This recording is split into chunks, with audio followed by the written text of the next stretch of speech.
یہی ہے آرزو تعلیم قرآن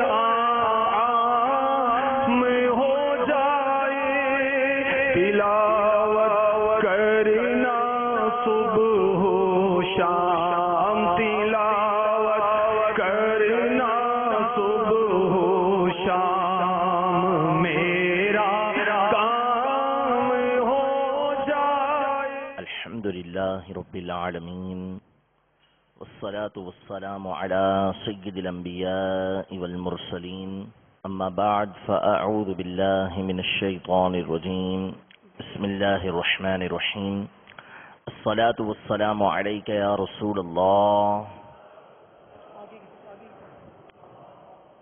وعلى آلک واصحابک یا حبیب اللہ، الصلاة والسلام عليك يا نبي الله وعلى آلك وأصحابك يا نور الله، صلوا على الحبيب صلى الله تعالى على محمد صلى الله تعالى عليه وسلم۔ الحمد لله عز وجل، فرض علوم کا فیضان جاری و ساری ہے۔ انشاءاللہ تبارک و تعالی آج ہم اس فرض علوم کے دروس میں درس جو ہمارے ہو رہے ہیں اس میں ایمان اور کفر سے متعلق جو ہمارے اعتقادات ہونا ضروری ہیں، جو عقائد ہونا ضروری ہیں، اس حوالے سے کچھ باتیں، کچھ ضروری معلومات انشاءاللہ تبارک و تعالی حاصل کریں گے۔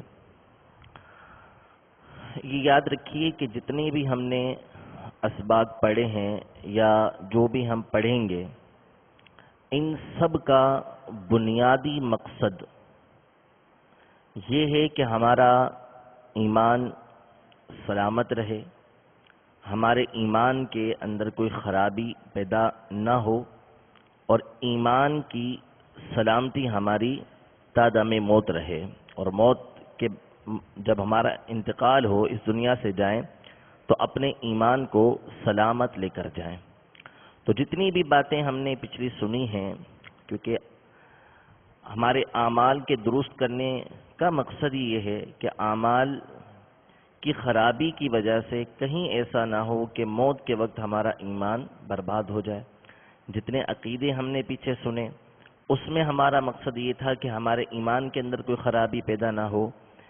تو جتنے بھی ہمارے عقائد ہم نے سن لیے یا سنیں گے، یا جو بھی سبق ہم سن چکے یا سنیں گے، ان تمام کا بنیادی مقصد ایمان کی درستگی، ایمان کی سلامتی ہے۔ اور ایمان وہ نعمت ہے اللہ تبارک و تعالی کی کہ اس کی بنا پر بندہ ہمیشہ کے عذاب سے محفوظ رہتا ہے۔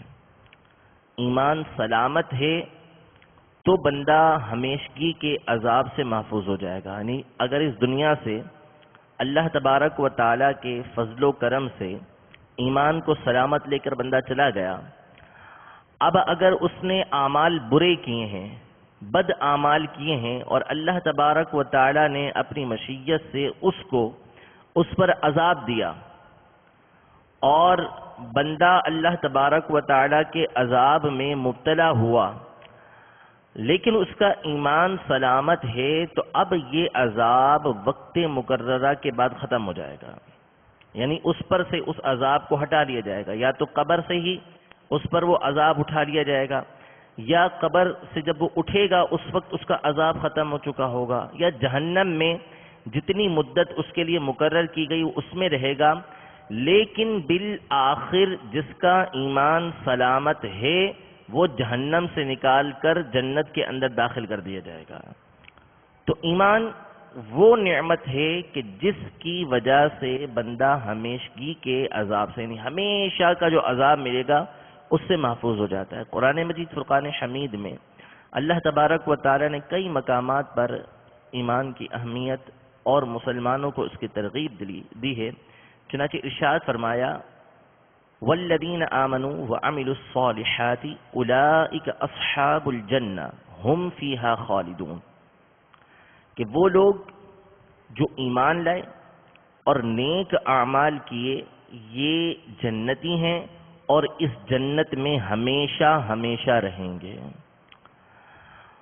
تو ایمان کی سلامتی یہ ضروری ہے، اور اللہ تبارک و تعالیٰ سے اس بات کی بار بار دعا کرتے رہنا چاہیے کہ اللہ تبارک و تعالیٰ ہم سب کے ایمان کو سلامت رکھے۔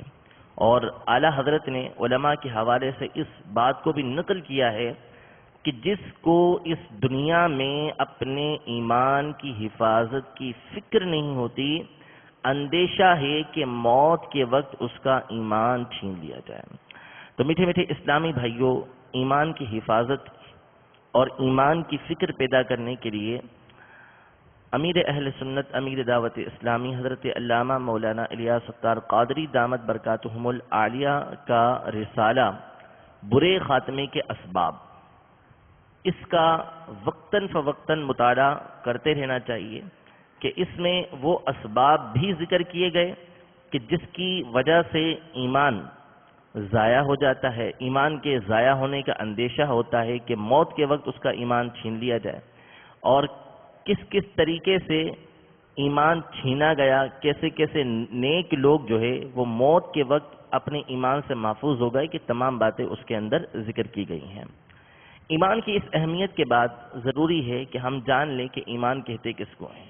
لغت کے اندر ڈکشنری میں جو ایمان کا معنی ہے وہ ہے تصدیق کرنا، تصدیق کرنا، تا صاد دال یا قاف، تصدیق صدق سے، سچائی سے، جس کا مطلب ہوتا ہے سچا ماننا۔ لغت کے اندر اس کا معنی ہے تصدیق کرنا، یعنی سچا ماننا۔ تو چونکہ مسلمان جو باتیں اسلام کی ہیں ان کو سچا مانتا ہے، اس لیے اس کو مومن کہا جاتا ہے، ایمان والا کہا جاتا ہے۔ اور ایمان کا جو دوسرا معنی ہے وہ ہے امن دینا۔ لغت کے اندر دوسرا معنی ہے امن دینا، امن حاصل کرنا۔ تو مومن اچھے عقیدے اختیار کر کے، جن عقائد کا اسے حکم ہے کہ اسے اختیار کرے، جن باتوں پر ایمان لانا اس کے لیے ضروری ہے، ان کو جب وہ اختیار کرتا ہے تو اپنے آپ کو ہمیشہ کے عذاب سے امن دے دیتا ہے۔ وہ جب ایمان کو اختیار کر لیا تو ایمان کا معنی ہے امن دینا۔ جب ایمان کو اختیار کر لیا تو اب اپنے آپ کو اس نے ہمیشہ کے عذاب سے امن دے دیا۔ اب امن کے اندر آ گیا، ایمان سلامت ہو گیا تو وہ ہمیشہ کے عذاب سے امن میں آ جائے گا۔ اور شریعت کی روشنی کے اندر، شریعت کی اصطلاح کے اندر جو ہے سچے دل سے ان سب باتوں کی تصدیق کرنا، سچے دل سے ان تمام باتوں کی تصدیق کرنا جو ضروریات دین سے ہیں، سچے دل سے ان تمام باتوں کی تصدیق کرنا کہ جو ضروریات دین سے ہیں، اس کو ایمان کہتے ہیں شریعت کی روشنی میں۔ اور اعلیٰ حضرت نے ایک اور تعریف اس کی یہ بیان کی کہ محمد الرسول اللہ صلی اللہ تعالی علیہ وسلم کو ہر بات میں سچا جاننا،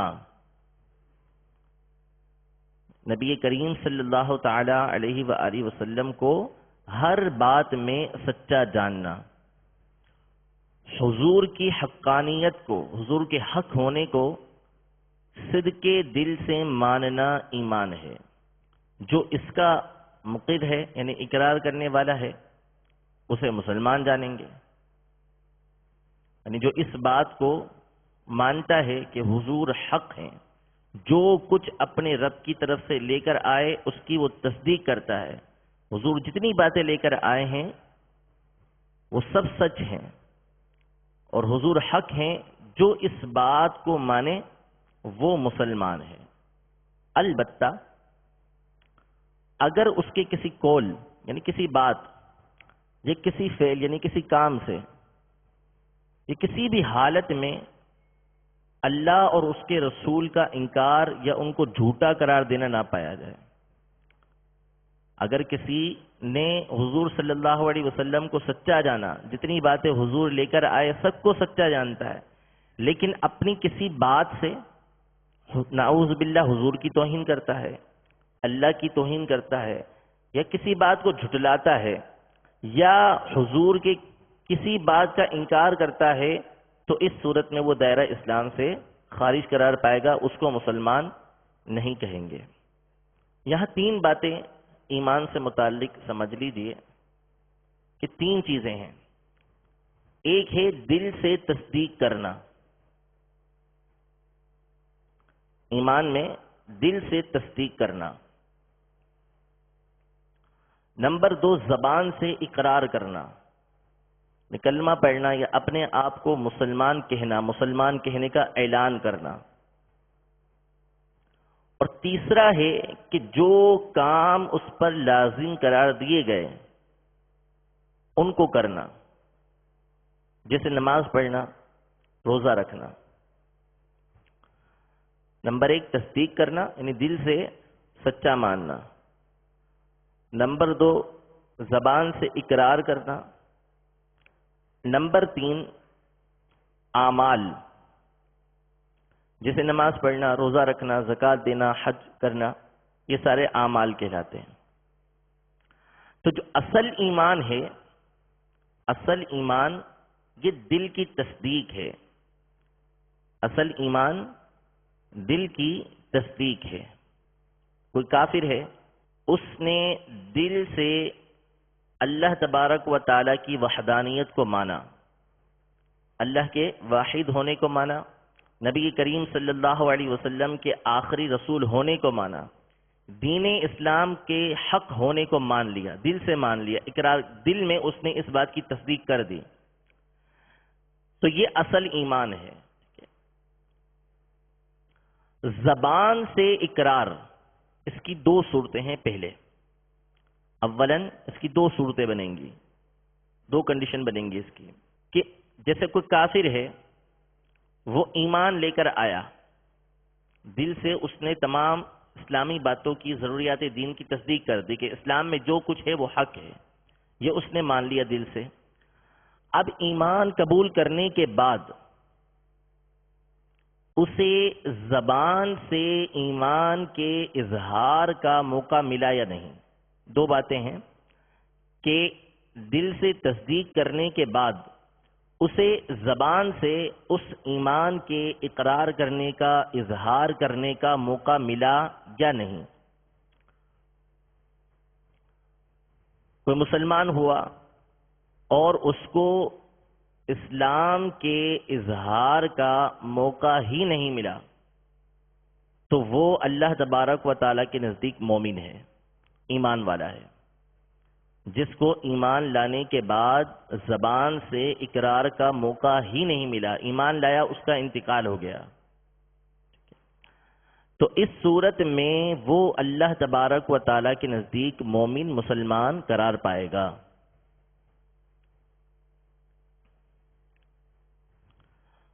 دوسری صورت کہ اسے موقع ملا کہ وہ زبان سے اقرار کر سکتا تھا، تو یہاں پر پھر اس کی دو صورتیں بن جائیں گی کہ جس میں اسے اقرار کرنے کا موقع ملا، ایک تو تھا اقرار کرنے کا موقع ہی نہیں ملا، اس صورت میں تو وہ اللہ تبارک و تعالیٰ کے نزدیک مومن ہے۔ دوسری صورت یہ تھی کہ اسے اقرار کرنے کا موقع ملا، اب اگر اس سے ایمان کے اظہار کا مطالبہ کیا گیا کہ تم مسلمان ہو، اس بات کا اقرار کرتے ہو، اس سے ایمان کے اظہار کا مطالبہ کیا گیا، اس نے مطالبہ کرنے پر اقرار نہیں کیا، دل سے تمام باتوں کو سچا جان رہا ہے، تمام ضروریات دین کی تصدیق کر رہا ہے، اسلام میں جو کچھ ہے اس کو حق مان رہا ہے، لیکن جب اس سے مطالبہ کیا گیا تو اس نے اقرار نہیں کیا، اس نے اپنے ایمان کا اظہار نہیں کیا، تو اس صورت میں وہ کافر ہے، اس کا وہ ایمان معتبر نہیں ہے۔ موقع ملنے کے بعد اس سے مطالبہ کیا گیا اور اس نے اقرار نہیں کیا تو وہ کافر ہے۔ اور اگر مطالبہ ہی نہ کیا گیا، ایمان لے کر آ گیا دل سے، لیکن کسی نے اس سے مطالبہ ہی نہیں کیا، کسی کو پتہ ہی نہیں چلا کہ وہ مومن ہے، تو اس صورت میں دنیاوی احکام کے اندر، دنیاوی اعتبار سے جتنے حکم میں مثلا نماز جنازہ پڑھنا ہے، ٹھیک ہے، اس کی میت کے اندر شریک ہونا ہے، جنازے میں شریک ہونا ہے، ان تمام احکام کے اعتبار سے وہ کافر قرار پائے گا، ان تمام احکام کے اعتبار سے وہ کافر سمجھا جائے گا۔ دل سے ایمان لے آیا، ایمان لے آنے کے بعد اس سے مطالبے کا موقع بھی ملا کہ وہ اظہار کر سکتا تھا، لیکن کسی نے مطالبہ کیا ہی نہیں، کسی نے پوچھا ہی نہیں اس سے کہ تم مومن ہو، تو اس صورت میں جو دنیاوی احکام ہیں، یعنی کافروں کے دنیاوی احکام ہوتے ہیں، ان کے جنازے میں شرکت کرنا، شادی میں شرکت کرنا، یہ جو معاملات ہیں اس کے اندر وہ کافر ہی سمجھا جائے گا۔ البتہ اللہ تبارک و تعالیٰ کے نزدیک وہ مومن قرار پائے گا، کیونکہ دل سے تصدیق کر چکا، اس سے مطالبہ نہیں ہوا، تو اللہ تبارک و تعالیٰ کے نزدیک وہ مومن ہے، لیکن ہمارے لیے حکم یہ ہے کہ دنیاوی احکام میں اسے کافر ہی سمجھیں گے، اس کے جنازے میں شرکت نہیں کریں گے، مسلمانوں کے انداز میں اس کے غسل و کفن کا سلسلہ نہیں ہوگا۔ اگلا مسئلہ، مسلمان ہونے کے لیے یہ شرط ہے کہ زبان سے کسی ایسی چیز کا انکار نہ کرے جو ضروریات دین سے ہے، زبان سے کسی ایسی چیز کا انکار نہ کرے جو ضروریات دین سے ہے، اگرچہ باقی باتوں کا اقرار کرتا ہو۔ مثلا کوئی شخص ہے، مسلمان ہونے کا دعوے دار ہے، لیکن نماز کی فرضیت کا منکر ہے یا زکوٰۃ کی فرضیت کا منکر ہے، وہ کہتا ہے، زبان سے کہتا ہے کہ میں زکوٰۃ کے فرض ہونے کو نہیں مانتا، نعوذ باللہ، میں زکوٰۃ کے فرض ہونے کو نہیں مانتا، ہے مسلمان ہونے کا دعوے دار، اب باقی تمام باتوں کی تصدیق کرتا ہے، کلمہ بھی پڑھتا ہے، نماز کو بھی فرض مانتا ہے، حج کو بھی فرض مانتا ہے، روزے کو بھی فرض مانتا ہے، صرف زکوٰۃ کی فرضیت کا منکر ہے، اور کہتا یہ ہے یہ جو میں انکار کر رہا ہوں یہ صرف زبان سے کر رہا ہوں، دل میں تصدیق ہے، تو اس صورت میں بھی وہ کافر ہی قرار پائے گا، کیونکہ ضروریات دین میں سے کسی ایک بات کا انکار بھی یہ ایمان کے منافی ہے، ایمان کے خلاف ہے۔ تو مسلمان ہونے کے لیے ضروری ہے کہ ضروریات دین میں سے کسی بات کا زبان سے بھی انکار نہیں کرے گا۔ اگلا مسئلہ، کسی شخص کو مجبور کیا گیا کہ کلمہ کفر بولے، اور مجبور ایسا کیا گیا کہ اگر کلمہ کفر نہیں بولو گے تو تمہیں جان سے مار دیا جائے گا، یا تمہارے جسم کا کوئی عضو، کوئی حصہ کاٹ لیا جائے گا، تمہارا ہاتھ کاٹ دیں گے یا تمہارا ناک کاٹ دیں گے، کان کاٹ دیں گے، یہ اسے دھمکی دی گئی، جان سے مارنے کی یا جسم کی کسی عضو کے کسی حصے کے کاٹنے کی دھمکی دی گئی۔ جس کو دھمکایا جا رہا ہے، یعنی جس کو دھمکی ملی ہے، وہ یہ جانتا ہے کہ جو مجھے دھمکی دے رہا ہے، جو بندہ مجھے دھمکی دے رہا ہے، وہ اس بات کی قدرت رکھتا ہے، اس کے پاس اتنی طاقت موجود ہے کہ اگر میں نے کلمہ کفر نہیں بولا تو وہ مجھے جان سے مار دے گا یا میرے جسم کے کسی حصے کو کاٹ دے گا۔ اس بات کو وہ جانتا ہے اور ساتھ ہی ساتھ اسے اس بات کا بھی غالب گمان ہے کہ اگر میں نے کلمہ کفر نہیں بولا تو یہ جو سامنے والا طاقتور شخص ہے یہ میرے ساتھ یہ معاملہ کر بھی دے گا. ایک تو ہے قدرت کا حاصل ہونا کہ یہ کر سکتا ہے، لیکن ساتھ ہی ساتھ یہ بھی معلوم ہے کہ اگر میں نے نہیں بولا تو یہ کر بھی دے گا. ٹھیک ہے، ہر وہ ضروری نہیں کہ جس کو قدرت حاصل ہو، اختیار حاصل ہو، طاقت حاصل ہو وہ یہ کام کرے گا بھی، لیکن جس کو دھمکی دی جا رہی ہے اس کو اس بات کا صحیح اندیشہ ہے کہ اگر میں نے کلمہ کفر نہیں بولا تو یہ میرے جسم کو کاٹ دے گا، مجھے جان سے مار دے گا. تو اب اس صورت میں اس شخص کو اجازت دی گئی ہے کہ وہ زبان سے کلمہ کفر بول دے. اس صورت میں اس شخص کو اجازت دی گئی ہے کہ وہ زبان سے کلمہ کفر بول دے، لیکن شرط یہ ہے کہ دل میں تصدیق اور اطمینان موجود ہو. مثلا اس سے کہا گیا کہ زکوٰۃ کی فرضیت کا انکار کرو. کسی شخص کو کہا گیا کہ زکوٰۃ کے فرض ہونے کا انکار کرو، اور واقعی اگر وہ انکار نہیں کرتا تو وہ اسے جان سے مار دے گا. تو اس صورت میں اسے اس بات کی اجازت ہے کہ وہ کہہ دے کہ زکوٰۃ فرض نہیں ہے، لیکن دل کے اندر یہ تصدیق ہونی چاہیے کہ زکوٰۃ فرض ہے. تو اس صورت میں اسے اجازت ہے. البتہ افضل اب بھی یہی ہے کہ قتل ہو جائے لیکن زبان سے کلمہ کفر نہیں بولے. افضل صورت اب بھی یہی ہے کہ کلمہ کفر نہ بولے اور قتل ہو جائے، لیکن اگر کسی نے بول دیا تو یہ اس کے لیے شریعت مطہرہ کے اندر اجازت موجود ہے. صلو علی الحبیب صلی اللہ تعالی علی محمد صلی اللہ تعالی علیہ وسلم. اگلے موضوع سے متعلق جاننے سے پہلے آئیے اپنے مدنی مقصد کو ایک مرتبہ دہرا لیتے ہیں. ہمارا مدنی مقصد کیا ہے؟ مجھے اپنی اور ساری دنیا کے لوگوں کی اصلاح کی کوشش کرنی ہے انشاءاللہ عز و جل. اگلا موضوع ہمارا ہے کفر. یہ ایمان سے متعلق کچھ باتیں تھیں، اب کفر سے متعلق کچھ سنیں گے. کفر کا جو لغت کے اندر مطلب ہے، ڈکشنری میں جو اس کا مطلب ہے وہ ہے کسی چیز کو چھپانا، کسی چیز کو چھپا دینا. اور شریعت کی اصطلاح میں، شریعت کی روشنی میں کسی ایک ضرورت دینی یعنی ضروریات دین میں سے کسی ضروری بات کا انکار، اس کو کفر کہتے ہیں.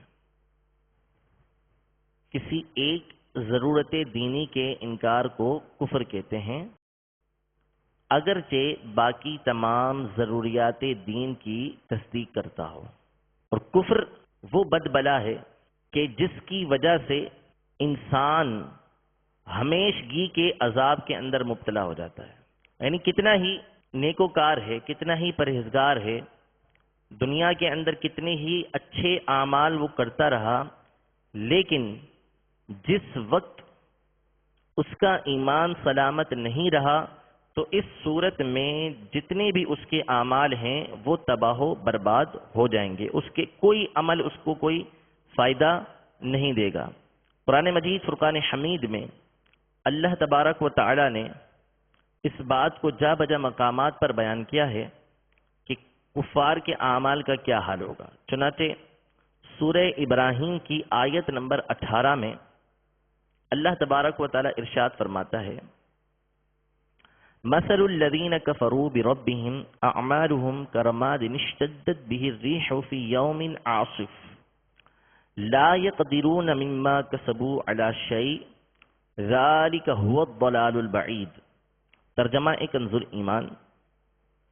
اپنے رب سے منکروں کا یعنی کفر کرنے والوں کا حال ایسا ہے کہ ان کے کام ہیں جیسے راکھ کہ اس پر ہوا کا سخت جھونکا آیا آندھی کے دن میں، ساری کمائی میں سے کچھ ہاتھ نہ لگا، یہی ہے دور کی گمراہی. یعنی ساری زندگی بندہ عمل کرتا رہا، اچھے سے اچھے اعمال کرتا رہا اور ڈھیر لگا دیا نیک اعمال کا، لیکن کفر ہو گیا، کافر ہے مثال کے طور پہ، یا اس نے کو کفر بک دیا ہے، تو اب یہ جو نیکیوں کا ڈھیر لگا ہوا ہے نا، اس کی مثال ہے راکھ کے ڈھیر کی طرح۔ بہت ساری راکھ جمع کر دی۔ راکھ یعنی کوئلہ، آگ جب جل جاتی ہے، یعنی کسی چیز کو جلا دیتی ہے تو اس کے آخر میں جو بچتا ہے وہ راکھ ہوتی ہے بالکل۔ تو اب اس راکھ کا ڈھیر لگ گیا، لیکن سخت آندھی آئی، سخت آندھی آئی، تو سخت آندھی جب آتی ہے تو راکھ کتنی ہو سب کو اڑا کے رکھ دیتی ہے۔ تو اسی طرح اس بندے کی مثال ہے کہ جو نیک اعمال کر کر کے اس نے ڈھیر لگا دیے، لیکن ایمان سلامت نہیں رہا، یا وہ ایمان لے کر ہی نہیں آیا، تو جس طرح آندھی والے دن وہ راکھ کا ڈھیر اڑ جاتا ہے، اسی طرح قیامت کے دن اس کے تمام اعمال ایسے ہی اڑ جائیں گے، کوئی اس کو فائدہ نہیں دیں گے۔ اسی طرح اللہ تبارک و تعالی نے سورہ نور کے اندر آیت نمبر 39 میں ارشاد فرمایا کفار کے بارے میں، والذین کفروا اعمالهم کسراب بقیعۃ یحسبہ الظمآن ماء حتی اذا جاءہ لم یجدہ شیئا ووجد اللہ عندہ فوفاہ حسابا واللہ سریع الحساب۔ ترجمہ کنز الایمان۔ اور جو کافر ہوئے ان کے کام ایسے ہیں جیسے دھوپ میں چمکتا ریتا کسی جنگل میں، کہ پیاسا اسے پانی سمجھے، یہاں تک کہ جب اس کے پاس آیا تو اسے کچھ نہ پایا، اور اللہ کو اپنے قریب پایا تو اس نے اس کا حساب پورا بھر دیا، اور اللہ جلد حساب کر لیتا ہے۔ اب اس آیت کے اندر اللہ تبارک و تعالی نے یہ ارشاد فرمایا کہ جو کافر ہیں ان کے اعمال کی مثال ایسے ہے کہ جیسے کوئی بندہ کسی ریگستان کے اندر، صحرا کے اندر، جنگل کے اندر جا رہا ہے، پیاس کی شدت سے اس کا دم نکل رہا ہے، اچانک دور سے وہ دیکھتا ہے کہ اسے پانی کا چشمہ نظر آ رہا ہے، بہت سارا پانی نظر آ رہا ہے، تو اب یہ دوڑتا ہوا اس چشمے کے پاس جاتا ہے، اس پانی کے پاس جاتا ہے، جب قریب پہنچتا ہے تو اسے پتا چلتا ہے کہ میں جس کو پانی سمجھ رہا تھا وہ تو ایک چمکتا ہوا ریتا تھا، ریت تھی، تو وہ ریت اس کو کوئی فائدہ نہیں دیتی، اس کو طلب تھی پانی کی۔ اب جب وہ قریب پہنچ کے دیکھتا ہے تو وہ اسے ریت نظر آتی ہے، تو وہ اس کو کوئی فائدہ نہیں دیتی۔ اسی طرح کافروں کے اعمال کی مثال ہے، ان لوگوں کے اعمال کی مثال ہے جن کا ایمان سلامت نہیں رہتا، کہ قیامت کے دن جب آئیں گے تو ڈھیروں ڈھیر نیکیاں کی ہوں گی، اور اس وقت انہیں اللہ تبارک و تعالیٰ کی طرف سے نعمت کا انتظار ہوگا، لیکن ان کے وہ اعمال جو ہیں وہ ریت کی طرح ہوں گے، جو ان کو کوئی فائدہ نہیں پہنچا رہے ہوں گے۔ اب یہاں پر ضروری ہے کہ پہلے بھی ہم نے کچھ باتیں اس حوالے سے سنی تھی کہ ضروریات دین کا بار بار اس کے اندر ذکر ہے، کہ ضروریات دین کا ماننا یہ ضروری ہے، ضروریات دین کا تسلیم کرنا اس کو ایمان کہتے ہیں، ضروریات دین میں سے کسی ضروری دینی بات کا انکار یہ کفر کہلاتا ہے۔ تو مختصراً دوبارہ ہم اس حوالے سے سن لیتے ہیں کہ ضروریات دین ہیں کیا۔ ضروریات دین وہ باتیں ہیں، وہ کام ہیں جن کو ان کے مشہور ہونے کی وجہ سے عام و خاص، عوام و خواص سب ہی جانتے ہیں۔ ضروریات دین وہ باتیں ہیں، وہ کام ہیں کہ جن کے مشہور ہونے کی وجہ سے عوام و خواص دونوں جانتے ہیں، جیسے توحید ہے، رسالت ہے، پانچوں نمازیں ہیں، زکوٰۃ ہے، سب ان باتوں کو جانتے ہیں کہ یہ فرض ہیں، ضروری ہیں۔ عوام اور خواص جن کو جانے کہ یہ دین کی ضروری باتیں ہیں، ان کو ضروریات دین سے کہا جاتا ہے۔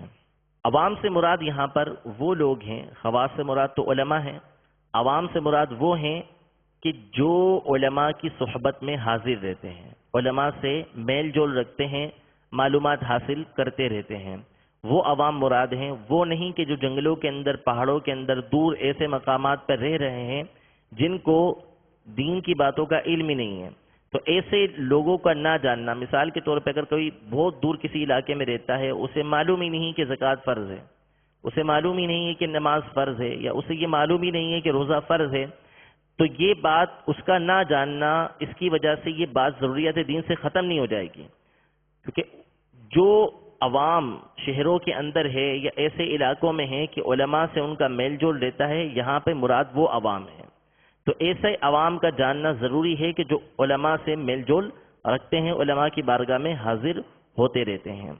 تو یہ لوگ جب کسی بات کے بارے میں علم رکھتے ہیں کہ یہ ضروریات دین سے ہے، دین کی ضروری بات ہے، تو اس کو ضروریات دین کہا جاتا ہے۔ ضروریات دین کی بنیادی طور پہ دو قسمیں ہیں، ایک تو وہی قسم کی جس کو عوام و خواص سب جانتے ہیں، اور بعض اوقات ایسے عوام کے اوپر بھی کچھ ضروری باتیں مخفی رہ جاتی ہیں، کچھ ضروری باتیں مخفی رہ جاتی ہیں، پوشیدہ رہ جاتی ہیں، ان کو بھی اس کا علم نہیں ہوتا۔ تو ایسی ضروریات دین کا انکار، ایک تو پہلی قسم ہے جس کو عوام و خواص سب جانتے ہیں، اس کا جو انکار کرے گا وہ دائرہ اسلام سے خارج ہو جائے گا، اور دوسری صورت کہ جس کو عوام و خواص سب نہیں جانتے، بعض اوقات وہ دقیق ہونے کی وجہ سے، اس میں باریکی ہونے کی وجہ سے ہر ایک کو معلوم نہیں ہوتی، تو ایسی ضروریات دین کے بارے میں اگر کسی نے انکار کیا تو فوری اس کو کفر نہیں کہا جائے گا، یعنی فوری اس کو کافر نہیں کہا جائے گا، بلکہ اسے بتایا جائے گا کہ یہ ضروریات دین میں سے ہے، یہ بات قرآن و حدیث سے ثابت ہے، حدیث متواتر سے ثابت ہے، اس پر علماء کا اجماع ہے۔ جب اسے اس بات کے بارے میں بتا دیا جائے گا کہ یہ بات ضروریات دین سے ہے، اب اگر وہ اس کا انکار کرتا ہے تو دائرہ اسلام سے خارج ہو جائے گا۔ پہلی صورت تو وہ تھی جس کے بارے میں ہر ایک کو معلوم ہے، جیسے نماز، زکوٰۃ، روزہ، یہ چیزیں، اور دوسری یہ کہ ہر ایک کو معلوم نہیں لیکن ہے وہ ضروریات دین سے، دین کی ضروری بات میں سے ہے، تو اس کا انکار اس وقت کفر ہوگا جب اس کو بتا دیا جائے کہ یہ ضروریات دین میں سے ہے۔ اب اگر وہ اس کا انکار کرتا ہے تو وہ دائرہ اسلام سے خارج ہو جائے گا۔ اگلا عقیدہ، یہ زبان سے ضروریات دین کا انکار ہوا۔ جس طرح زبان سے کفریہ کلمات ادا ہوتے ہیں، جس طرح زبان سے کفریہ کلمات ادا ہوتے ہیں، اسی طرح بعض افعال یعنی بعض کام ایسے ہیں جن کے کرنے سے بندہ کافر ہو جاتا ہے۔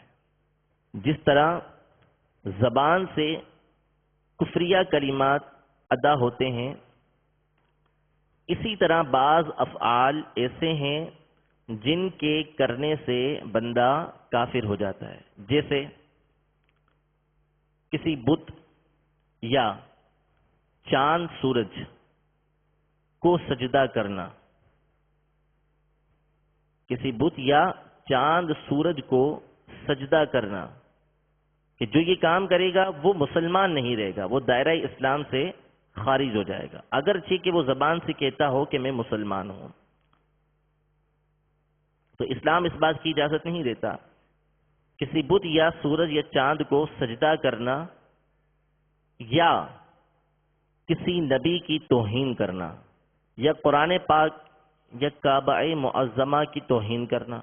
تو جو بندہ ان میں سے کسی کام کا مرتکب ہو، ان میں سے کوئی کام وہ کرے، تو اس صورت میں وہ دائرہ اسلام سے خارج ہو جائے گا، اگرچہ کہ وہ زبان سے اس بات کا اقرار کرتا ہو کہ میں مسلمان ہوں، اعلان کرتا ہے اس بات کا کہ میں مسلمان ہوں، لیکن اگر ان میں سے وہ کوئی کام کرتا ہے تو اس صورت میں وہ دائرہ اسلام سے خارج ہو جائے گا۔ تو جس طرح زبان سے کفریہ کلمات ادا ہوتے ہیں، اسی طرح بعض کام کرنے سے بھی بندہ دائرہ اسلام سے خارج ہو جاتا ہے۔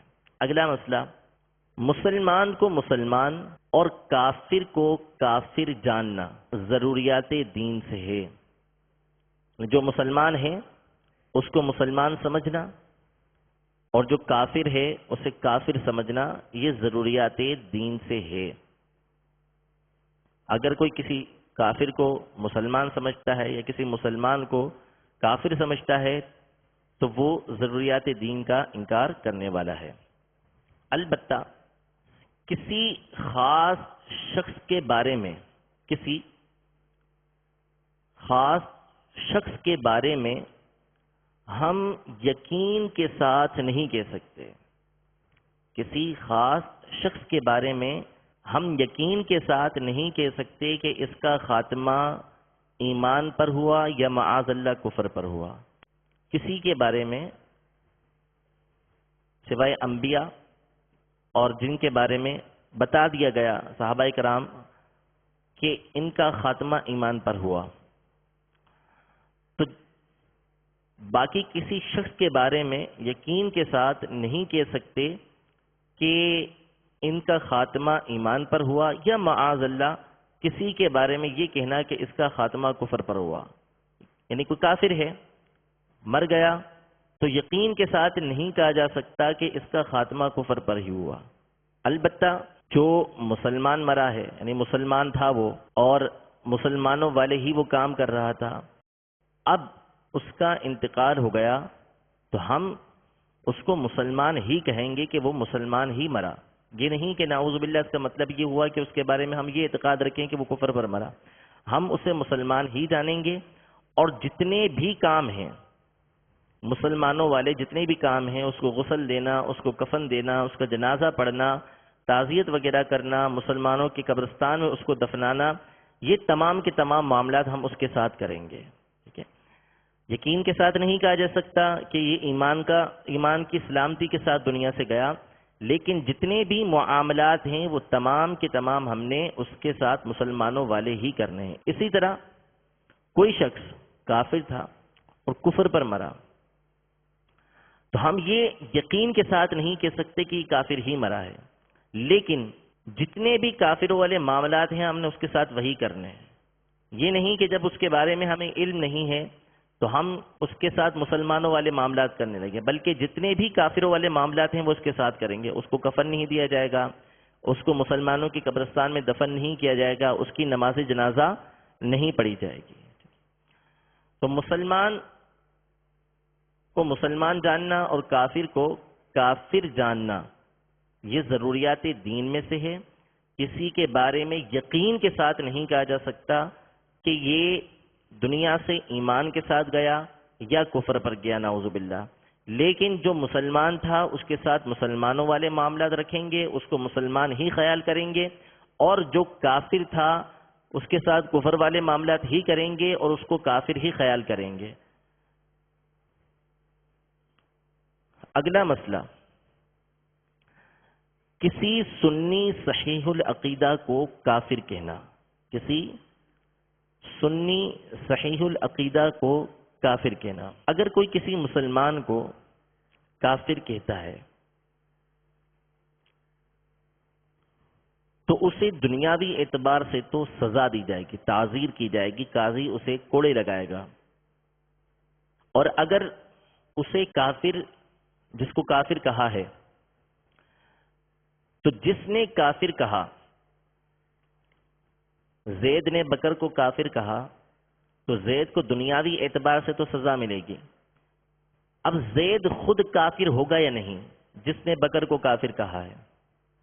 تو اس کی اولاً دو صورتیں ہیں. بکر کو جو اس نے کافر کہا یہ کس اعتبار سے کہا؟ کافر ایک ہوتا ہے یہ خیال کرتے ہوئے کہ بکر واقعی کافر ہے، بکر کو کافر سمجھ رہا ہے، یہ کہہ رہا ہے کہ یہ دائرہ اسلام سے خارج ہے. ٹھیک ہے. اور ایک ہے بطور گالی کہہ رہا ہے. کافر یہ بطور گالی کہہ رہا ہے کسی مسلمان کو، یعنی بکر کو وہ کہہ رہا ہے کافر، اور اس سے مقصد اس کو گالی دینا ہے.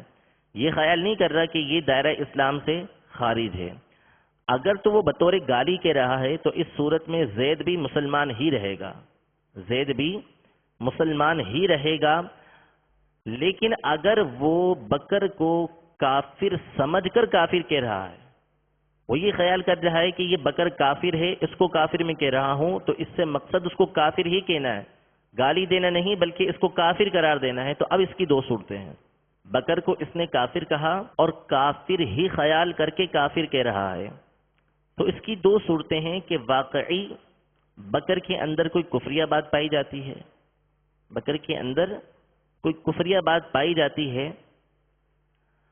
اگر واقعی بکر کے اندر کوئی کفریہ بات پائی جاتی ہے تو اس کو کافر کہنا درست ہوا. مثلا بکر نماز کی فرضیت کا منکر ہے، نبی کریم صلی اللہ تعالی علیہ وسلم کی نعوذ باللہ توہین کا مرتکب ہوا ہے، یا اس نے ضروریات دین میں سے کسی بات کا انکار کیا ہے، تو اگر یہ باتیں واقعی بکر کے اندر پائی جاتی ہیں تو زید کا اسے کافر کہنا درست قرار پایا.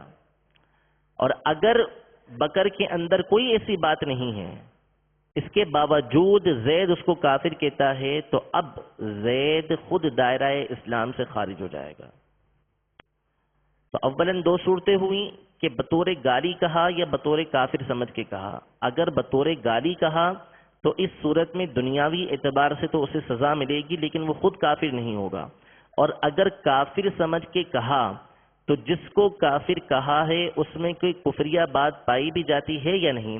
اگر کفریہ بات پائی جاتی ہے تو اس کا کافر قرار دینا درست قرار پایا، اور اگر کوئی کفریہ بات نہیں پائی جاتی تو اس صورت میں کہنے والا خود کافر ہو جائے گا. یہاں پر یہ مسئلہ بھی سماعت فرما لیجیے کہ عام آدمی کو اس بات کا اختیار نہیں کہ وہ ہر ایک پر حکم کفر لگاتا پھرے گا.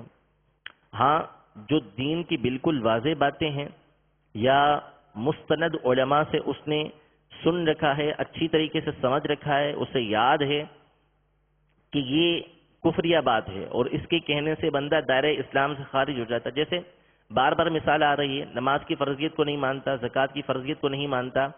اگر ایسی بات کا کوئی شخص مرتکب ہوتا ہے تو اس صورت میں تو ظاہر ہے کہ ہر ایک اسے کافر کہے گا. لیکن کوئی پیچیدہ یا دقیق بات ہے اور باریک بینی والی بات ہے تو اس صورت میں ہر ایک کو اس بات کا اختیار نہیں کہ وہ دوسرے کے اوپر کفر کا حکم لگائے، بلکہ اس کے لیے علماء اہل سنت سے رجوع کیا جائے گا. علماء کی بارگاہ میں سوال پیش کیا جائے گا، ان سے پوچھا جائے گا کہ اگر کوئی شخص اس طرح کے کام کا، اس طرح کی بات کا کہنے والا ہو تو اس صورت میں اس کے لیے کیا حکم شرعی ہے. اگلا مسئلہ، اگر کسی کے منہ سے بے خیالی میں کفر نکل گیا، کسی کے منہ سے بے خیالی میں کفر نکل گیا، مثلا کہنا چاہتا تھا اللہ مالک ہے، کہنا چاہتا تھا اللہ مالک ہے، مگر معاذ اللہ منہ سے نکل گیا اللہ مالک نہیں. تو اس صورت میں جو اس نے کلمہ بولا ہے، جو جملہ اس کے منہ سے نکلا ہے، یہ تو کفریہ ہے. ٹھیک ہے، اللہ تبارک و تعالیٰ کے بارے میں یہ کہنا کہ وہ مالک نہیں، یہ کفریہ ہے. لیکن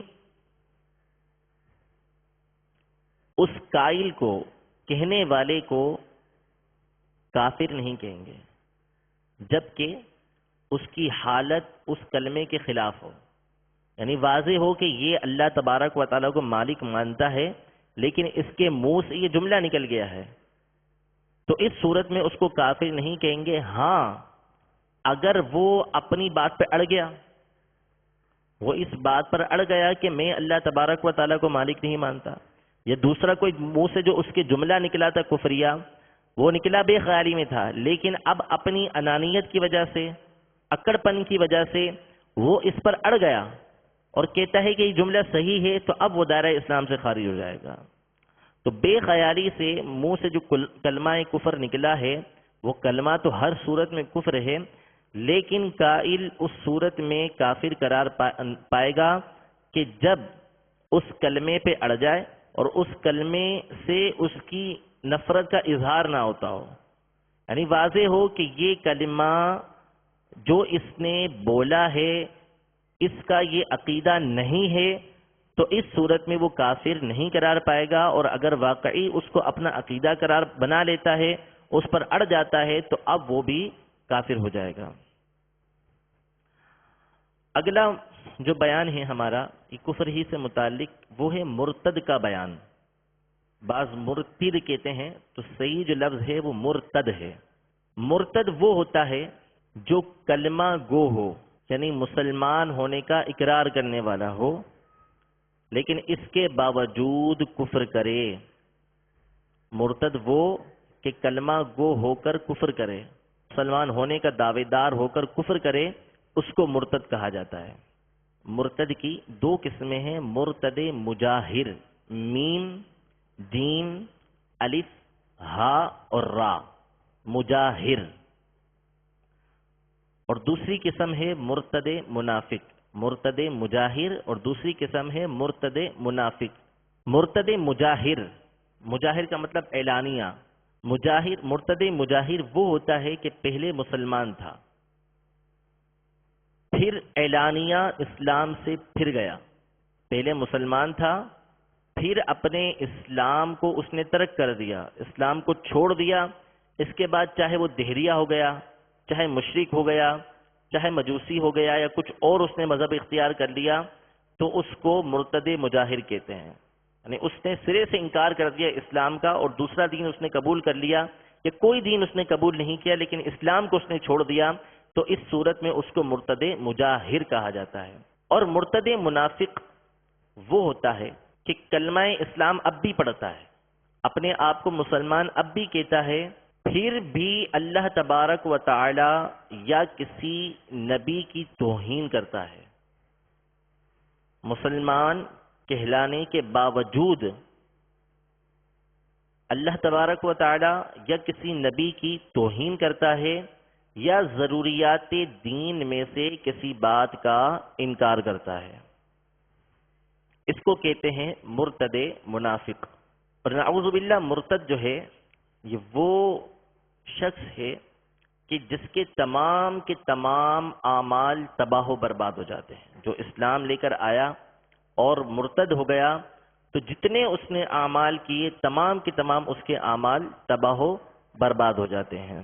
چاہے دوبارہ وہ ایمان لے کر آ جائے، دوبارہ جب ایمان لائے گا تو نئے سرے سے اسے اعمال کرنا پڑیں گے. پچھلے جتنے اعمال تھے وہ سارے کے سارے تباہ و برباد ہو جاتے ہیں.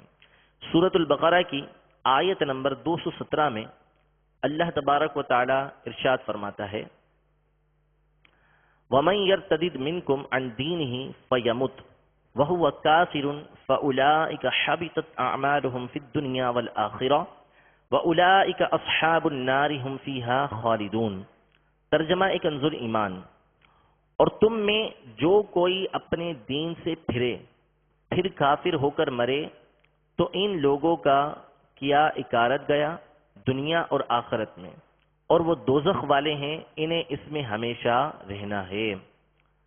یعنی جو کچھ کیا وہ تمام کا تمام تباہ و برباد ہو گیا، اب وہ ہمیشہ ہمیشہ جہنم کے اندر رہے گا. اگلا موضوع نفاق، منافقت. مرتد جو تھا وہ تو یہ تھا کہ اس نے زبان سے اقرار کیا ہوا تھا اور پھر اس کے بعد زبان سے ہی وہ کسی ضروریات دین کا انکار کر رہا تھا، اللہ یا اس کے نبی کی توہین کر رہا تھا. اور نفاق یہ ہوتا ہے کہ زبان سے اسلام کا دعویٰ ہے، زبان سے اسلام کا دعویٰ ہے، تمام ضروریات دین کا اقرار بھی ہے، اللہ اور اس کے رسول کی تعظیم بھی ہے، لیکن دل سے اسلام کا انکار ہے. دل سے اسلام کا انکار ہے، دل میں اسلام کو حق نہیں مانتا، یہ بھی خالص کفر ہے. منافق کی دو قسمیں ہیں. ایک منافق اعتقادی جس کے عقیدے کے اندر منافقت ہے، یعنی کفریہ عقائد ہیں اس کے، دل سے جو اسلام کو حق نہیں جانتا، اس کو کہا جاتا ہے منافق اعتقادی. اور دوسری قسم ہے منافق عملی، یعنی دل سے اسلام کو حق جانتا ہے لیکن اعمال کے اندر کوتاہی کرتا ہے. جیسے حدیث پاک کے اندر ہے کہ منافق کی 3 نشانیاں ہیں: جب بات کرے جھوٹ بولے، جب وعدہ کرے اس کی خلاف ورزی کرے، جب جھگڑا کرے تو گالی دے. اس طرح ایک اور حدیث کے اندر یہ مثال ہے کہ جب اس کے پاس امانت رکھائی جائے تو خیانت کرے. تو ایسے لوگ منافق عملی کہلاتے ہیں. اور منافق اعتقادی یعنی جس کا ظاہر اسلام ہے لیکن دل سے کافر ہے، تو یہ جہنم کے سب سے نچلے طبقے کے اندر ہوگا، سب سے نچلے طبقے کے اندر. سورۃ النساء کے اندر ارشاد فرمایا، ان المنافقین فی الدرک الاسفل من النار، کہ منافقین جو ہے وہ جہنم کے سب سے نچلے حصے میں ہوں گے، سب سے زیادہ عذاب کے اندر ہوں گے. العیاذ باللہ. اگلا موضوع شرک. اور شرک کی تعریف جاننا، شرک کے بارے میں توجہ رکھنا انتہائی ضروری ہے، اس حوالے سے بھی کہ قرآن مجید فرقان حمید میں اللہ تبارک و تعالی نے سورۃ النساء میں 2 مقام پر یہ ارشاد فرمایا، ان اللہ لا یغفر ان یشرک بہ ویغفر ما دون ذلک لمن یشاء، کہ بے شک اللہ تبارک و تعالی اپنے ساتھ شرک کرنے کو نہیں بخشے گا اور اس کے علاوہ جو چاہے گا بخش دے گا۔ شرک کو اللہ تبارک و تعالی نہیں بخشے گا، اور شرک سے مراد یہاں پر کفر بھی ہے کہ کفر کو بھی اللہ تبارک و تعالی نہیں بخشے گا۔ سورہ لقمان میں حضرت سیدنا لقمان حکیم رضی اللہ تعالی عنہ کی یہ نصیحت جو آپ نے اپنے بیٹے کو کی تھی، اس میں یہ الفاظ تھے کہ یا بنی لا تشرک باللہ، اے میرے بیٹے اللہ کے ساتھ کسی کو شریک نہ کر، ان الشرک لظلم عظیم، بے شک شرک جو ہے وہ بہت بڑا ظلم ہے، ظلم عظیم ہے۔ تو شرک بہت بڑا ظلم ہے، بہت بڑا گناہ ہے، اور اللہ تبارک و تعالی کو جو سب سے زیادہ ناپسندیدہ چیزیں ہیں ان میں شرک ہے۔ اور دوسری بات، چونکہ عام طور پہ چھوٹی چھوٹی باتیں، ایسی باتیں کہ جو شرک نہیں ہوتی، ان کو بھی شرک قرار دے دیا جاتا ہے، ان کام کے کرنے والے کو مشرک قرار دے دیا جاتا ہے۔ تو اس حوالے سے بھی شرک کی تعریف جاننا، شرک کے بارے میں معلومات حاصل کرنا یہ ضروری ہے، کیونکہ ابھی آپ سن چکے کہ جس کے اندر کوئی کفریہ بات نہیں اور اس کو کافر گمان کرتے ہوئے کافر کہہ دیا تو خود بندہ کافر ہو جاتا ہے۔ اسی طرح جس کو کوئی دوسرے کو مشرک کہہ دے اور اس کے اندر شرک والی بات نہیں پائی جاتی تو خود وہ مشرک قرار پائے گا۔ تو شرک کے معنی ہے اللہ کے سوا، اللہ کے سوا کسی دوسرے کو واجب الوجود ماننا۔ واجب الوجود، واجب الوجود یعنی وہ ہستی جو خود سے ہے، جس کا وجود ضروری ہے، جس کا ہونا ضروری ہے۔ اللہ کے سوا کسی دوسرے کو واجب الوجود ماننا یعنی ایسی ہستی ماننا کہ جس کا وجود ضروری اور اس کا وجود خود سے ہے، کسی دوسرے نے اس کو نہیں بنایا۔ یا اللہ کے سوا کسی دوسرے کو لائق عبادت، مستحق کے عبادت سمجھنا، یہ ہے شرک۔ اور یہی تعریف کئی کتابوں کے اندر کی گئی ہے۔ شرح عقائد میں علامہ تفتازانی رحمۃ اللہ تعالی علیہ نے یہ تعریف بیان کی کہ الاشراک ہوا اثبات الشریک فی الالوہیت او بمعنی استحقاق العبادت۔ اس کا مطلب یہی ہے کہ کسی دوسرے کو خدا ماننا یا کسی دوسرے کو عبادت کے لائق سمجھنا، یہ شرک ہے۔ تو یہ تعریف اپنے ذہن کے اندر بٹھا لیجیے کہ اللہ کے سوا کسی دوسرے کو خدا ماننا، اللہ کے سوا کسی دوسرے کو خدا ماننا یا اللہ کے سوا کسی دوسرے کو عبادت کے لائق سمجھنا، یہ شرک ہے۔ صلو علی الحبیب۔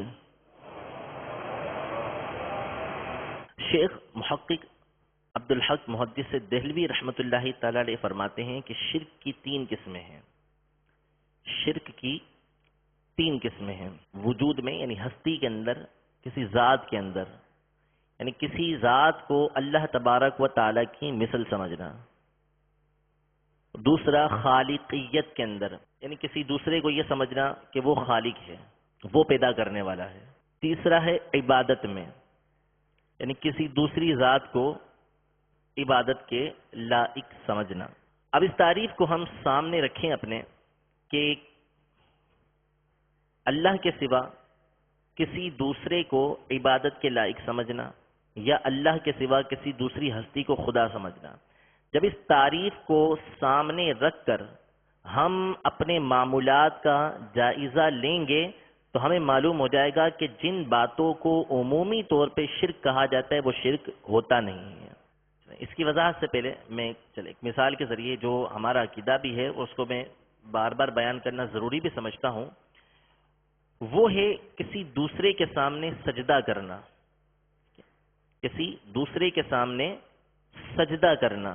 اب کسی دوسرے کے سامنے جو سجدہ کیا وہ سجدہ اس کو معبود سمجھ کے کیا، یعنی اس کو عبادت کے لائق سمجھ کے کیا، تو یہ شرک قرار پائے گا. کیونکہ شرک کی تعریف ہی یہ ہے کہ کسی دوسرے کو عبادت کے لائق سمجھنا، عبادت کا مستحق سمجھنا. جب دوسرے کو عبادت کا مستحق سمجھ کے اس کو سجدہ کیا تو یہ شرک قرار پایا. لیکن سجدہ کیا اور جس کو سجدہ کیا جا رہا ہے اس کو وہ مستحق کی عبادت نہیں سمجھ رہا، تو اس صورت میں یہ شرک نہیں ہے. یہ شرک نہیں ہے کیونکہ اس نے سامنے والی ہستی کو، سامنے والی شے کو عبادت کے لائق نہیں سمجھا، خدا نہیں سمجھا. اگرچہ کہ یہ حرام ہے، اگرچہ یہ حرام ہے، ہماری شریعت کے اندر اس کی اجازت نہیں ہے. اور اعلی حضرت امام اہل سنت امام احمد رضا خان فاضل بریلوی رحمۃ اللہ تعالی علیہ جو ہمارے امام ہیں، انہوں نے پورا ایک رسالہ الزبدۃ الزکیہ فی تحریم السجدۃ التحیہ، اس میں آپ نے قرآن کریم کی آیات اور احادیث طیبہ کی روشنی میں اس بات کو ثابت کیا ہے کہ اللہ کے سوا کسی دوسرے کو تعظیمی سجدہ، عبادت کا نہیں، تعظیمی سجدہ کرنا بھی ناجائز و حرام ہے. تو اس مثال سے یہ بات واضح ہو گئی کہ شرک کس کو کہا جاتا ہے کہ جب کسی کو عبادت کے لائق سمجھا جائے، کسی کو خدا سمجھا جائے. اب عام طور پہ کسی کو پکارا گیا، جیسے ہم یا رسول اللہ پکارتے ہیں، تو اس کو شرک قرار دے دیا جاتا ہے. اس کو شرک قرار دے دیا جاتا ہے کہ یہ شرک ہے. اب اگر شرک کی تعریف کو سامنے رکھیں جو مستند اور معتبر کتابوں کے اندر موجود ہے، اس کو سامنے رکھ کے اس لفظ کو یا رسول اللہ کو ہم سامنے رکھیں تو شرک کی تعریف اس کے اوپر صادق نہیں آتی. شرک کی تعریف اس کے اوپر ہم نہیں ثابت کر سکتے کہ شرک کی تعریف کے مطابق یا رسول اللہ کہنا شرک ہو جائے. شرک کا مطلب ہے کسی دوسرے کو عبادت کے لائق سمجھنا یا خدا سمجھنا. اب جو یا رسول اللہ کہتا ہے، آپ بتائیے کہ وہ کیا رسول اللہ صلی اللہ علیہ وسلم کو خدا سمجھ کے کہہ رہا ہوتا ہے یا بطور عبادت کہہ رہا ہوتا ہے؟ ایسا ہرگز نہیں ہے.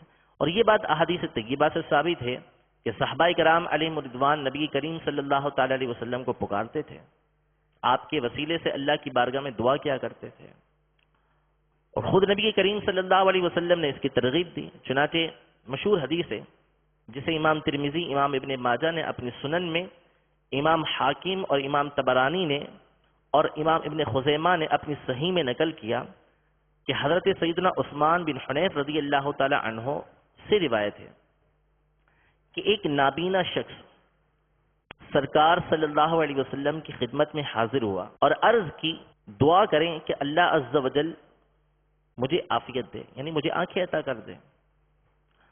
تو آپ صلی اللہ تعالی علیہ وسلم نے ارشاد فرمایا کہ اگر تو چاہے تو میں دعا کروں اور اگر چاہے تو صبر کر، تو اور یہ صبر کرنا تیرے لیے بہتر ہے. عرض کی کہ آپ دعا کریں.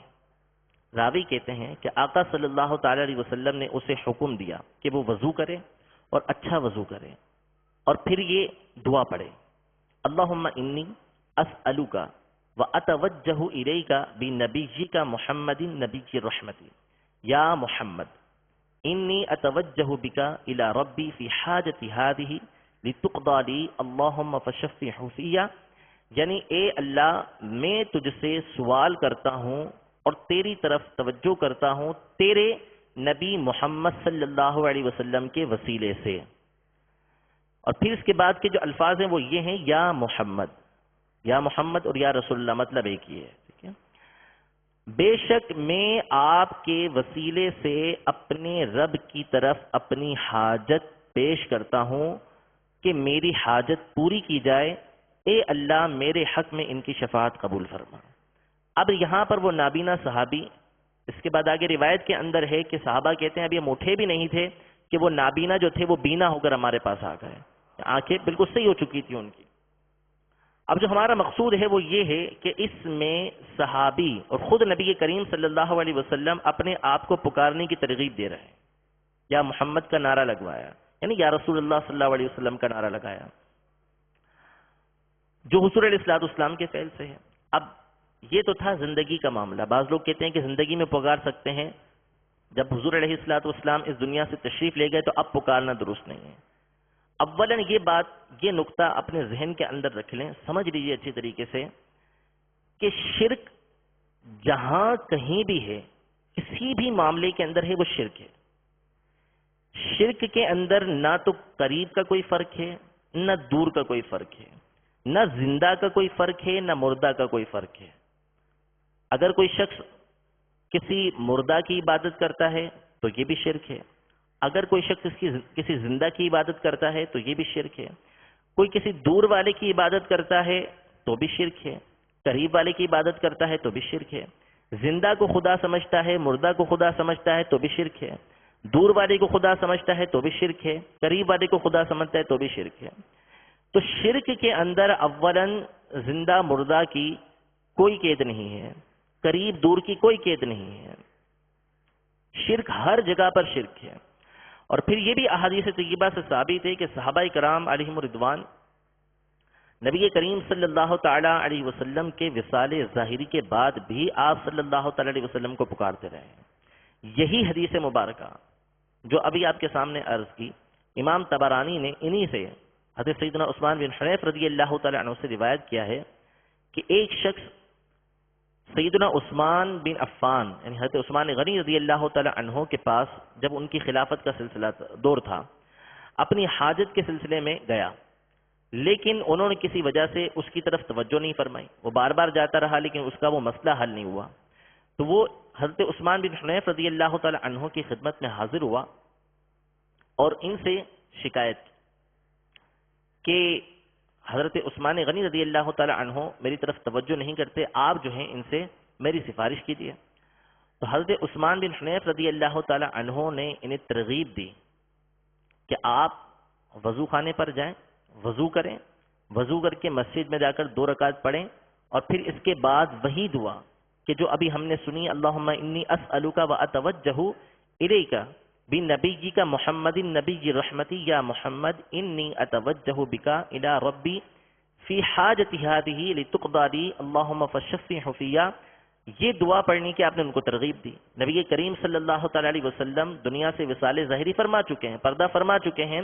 اس کے بعد حضرت عثمان بن حنیف رضی اللہ تعالی عنہ جو جلیل القدر صحابی ہیں، وہ ترغیب دے رہے ہیں کہ اب آپ یہ دعا پڑھیں.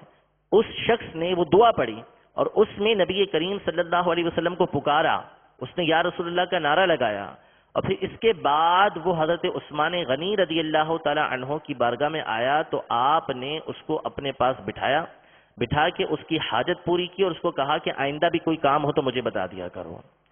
وہ شخص حضرت عثمان بن حنیف رضی اللہ تعالیٰ کے پاس آیا اور کہا کہ آپ کا بہت شکریہ کہ آپ نے میری سفارش کی.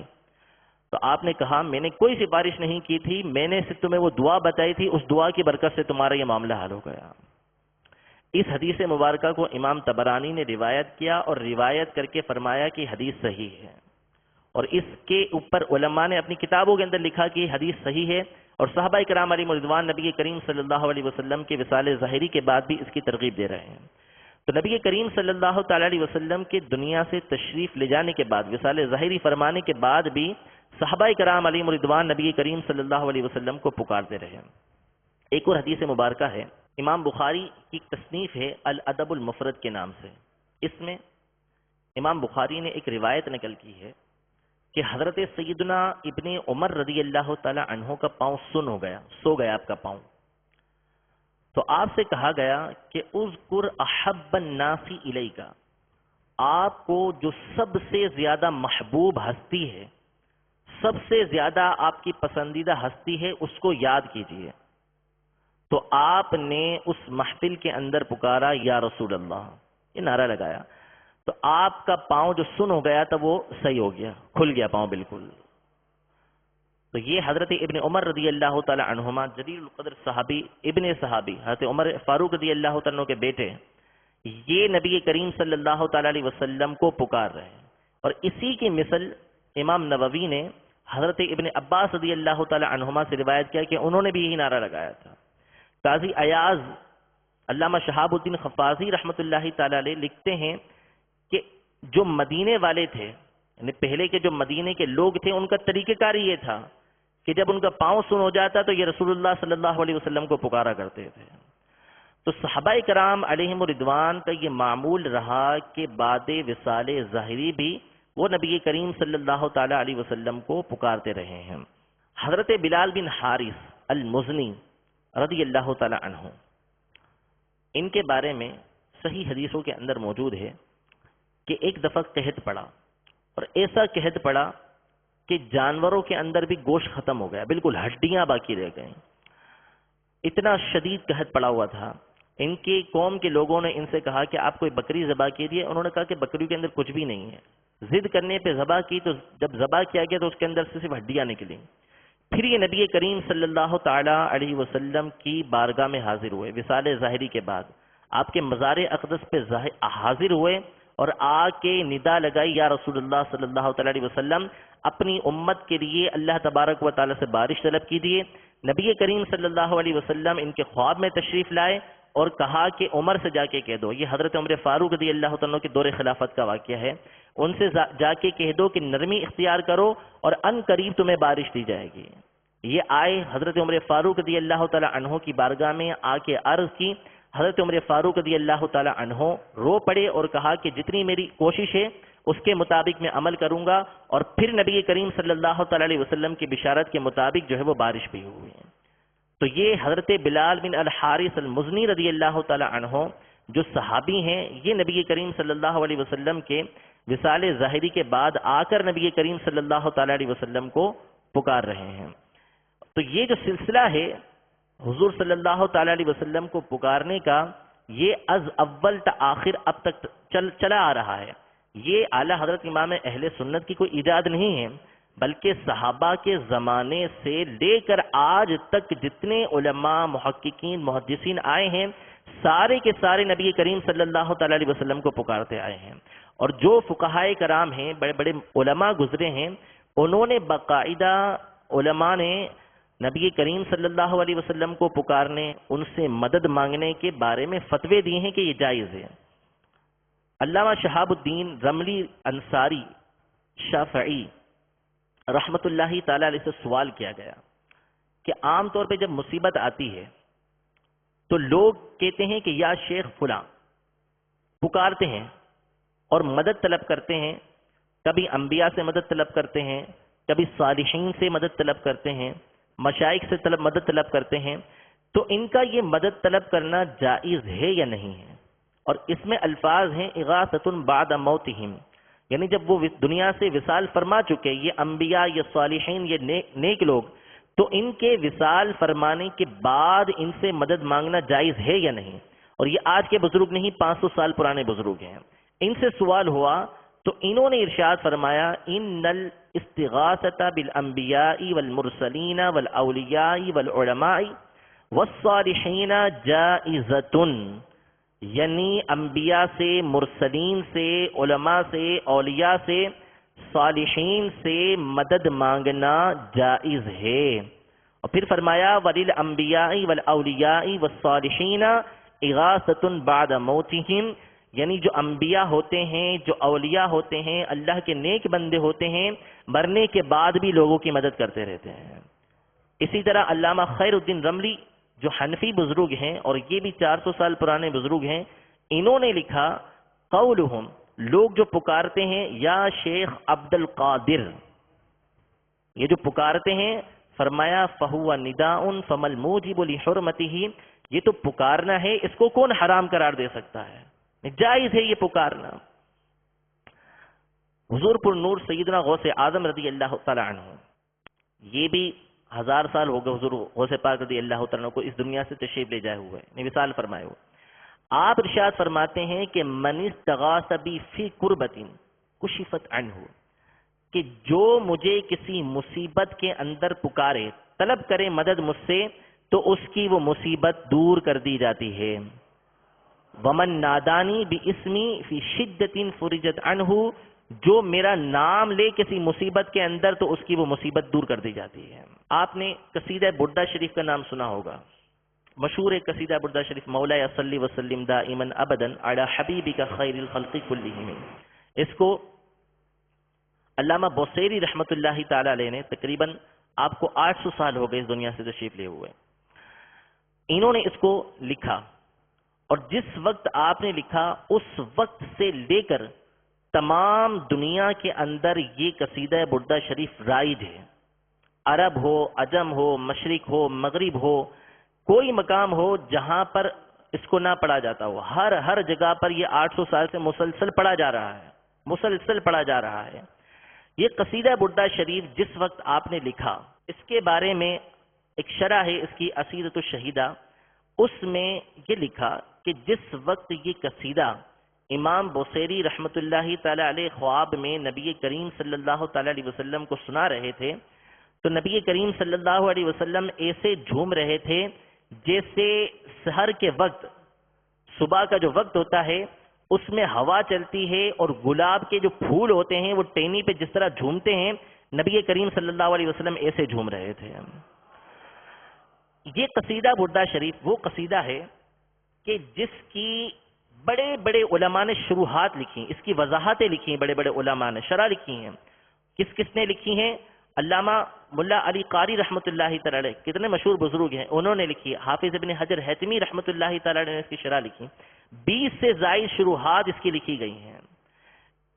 تمام کے تمام علماء اس قصیدے کو پڑھتے ہوئے آ رہے ہیں، اس قصیدے کی شروحات لکھتے ہوئے آ رہے ہیں۔ آج بھی دنیا کے بے شمار مقامات پر اس کو پڑھا جاتا ہے۔ اس قصیدہ بردہ شریف کی جو 10ویں فصل ہے، 10واں جو اس کا چیپٹر ہے، اس کا پہلا شعر ہے، یا اکرم الخلق مالی من الوذ به سوا کا عند حلول الحادث العممی۔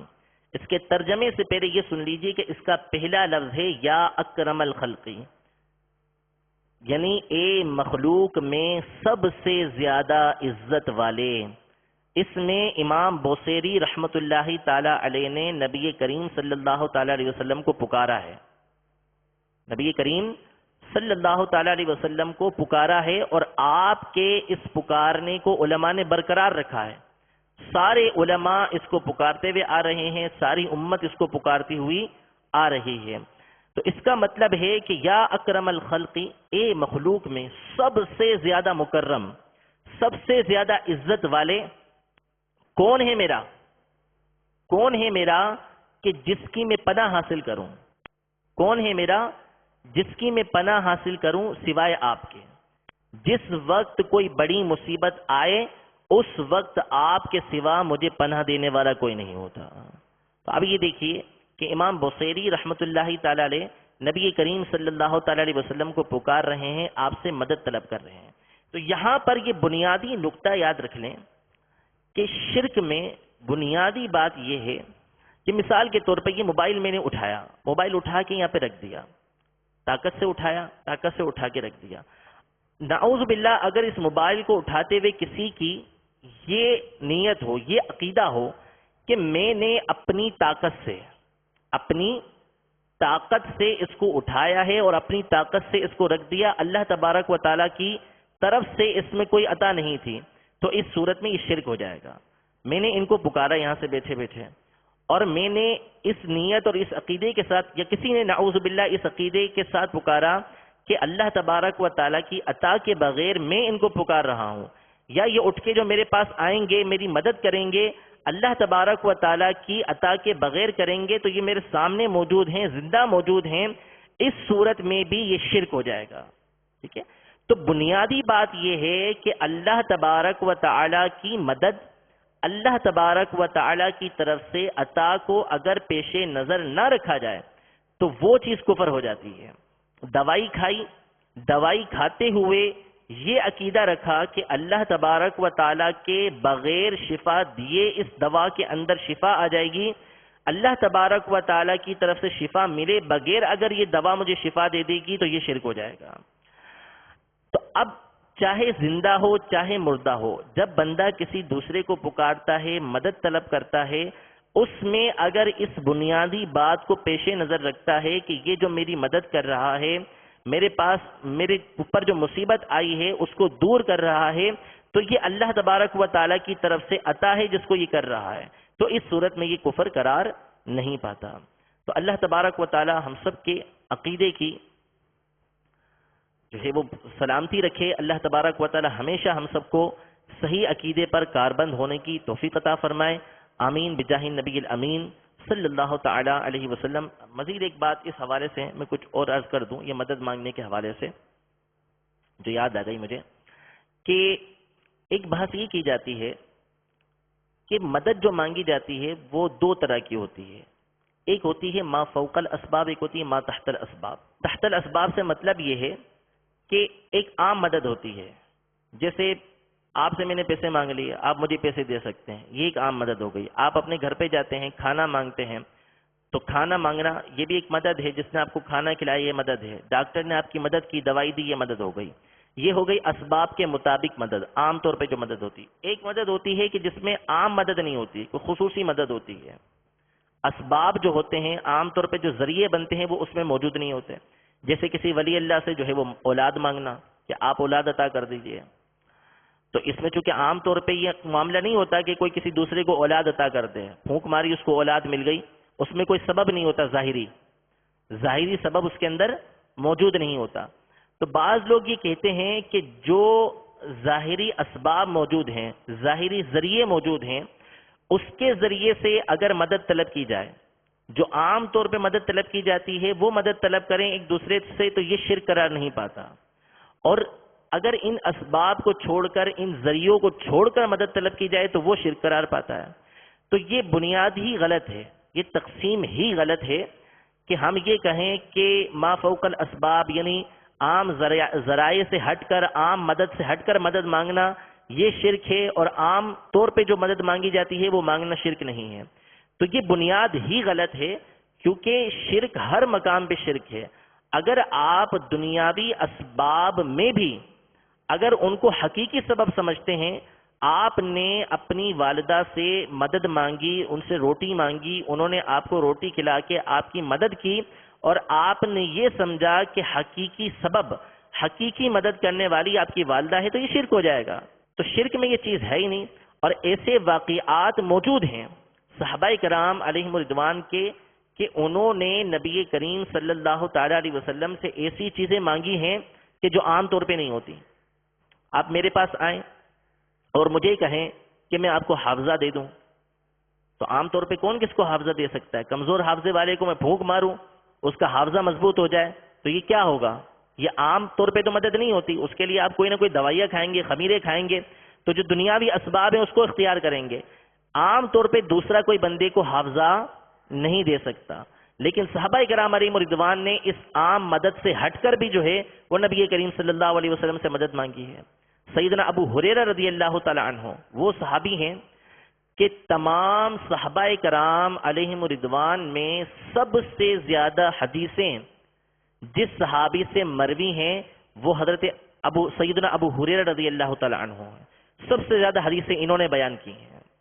یہ ارشاد فرماتے ہیں کہ میں نے رسول اللہ صلی اللہ علیہ وسلم کی بارگاہ میں عرض کی کہ انی اسمع منک حدیثا کثیرا انساہ، کہ میں آپ سے بہت ساری حدیثیں سنتا ہوں لیکن حدیثیں سن کے بھول جاتا ہوں۔ تو نبی کریم صلی اللہ علیہ وسلم نے فرمایا کہ ابسط رداءک، کہ اپنی چادر پھیلاؤ۔ کہتے ہیں کہ میں نے چادر پھیلائی، نبی کریم صلی اللہ علیہ وسلم نے مٹھی بھر کے اس میں کچھ ڈال دیا، پھر فرمایا کہ اس کو اپنے سینے سے لگا لو۔ آپ کہتے ہیں کہ میں نے اس کو سینے سے لگایا اور اس کے بعد میں کبھی کوئی چیز نہیں بھولا۔